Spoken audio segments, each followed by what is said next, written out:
Well, good morning. Dr. Glenn here with another Monday morning motivation. So first of all, I want to comment on the number of responses that I had from last week's video on refined sugars and Halloween candy and how toxic and devastating that is to our children and to ourselves. And it was interesting with the number of responses that I had, because I had way more than typical. None of them were questioning the effects that sugar have on our bodies or our children's bodies. I think everybody really understands that and doesn't disagree with it.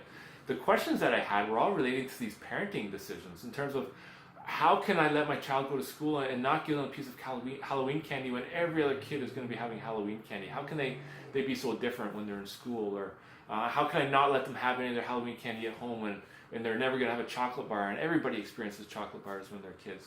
And it's really that idea behind what is common and what is normal, and do we really want to be making those decisions that aren't common and aren't normal? And does that have any effect on health later on in life?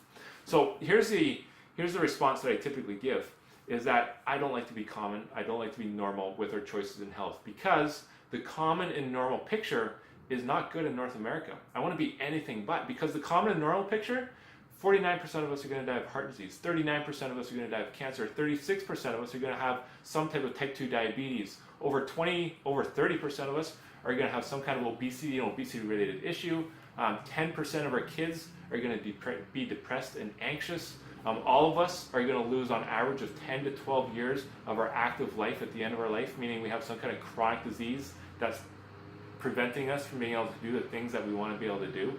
That is the common normal picture that we have in North America. So if you have the common normal actions, then we're going to be fitting into those statistics. I don't want my kids in those statistics because they're not good. I don't want to be in those statistics. So we have to be doing something different. What that is, I can't guarantee you for sure.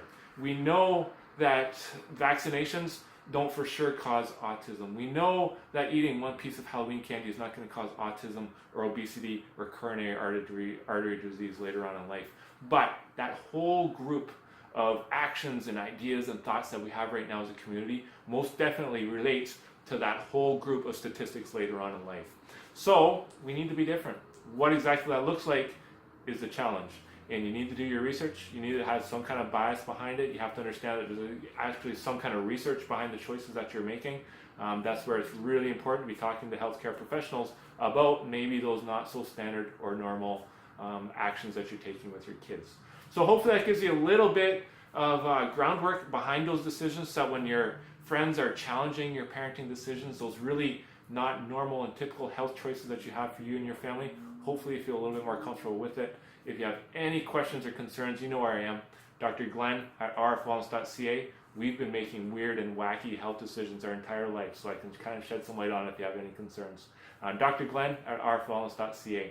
Have a wonderful week, and I'll see you next Monday morning.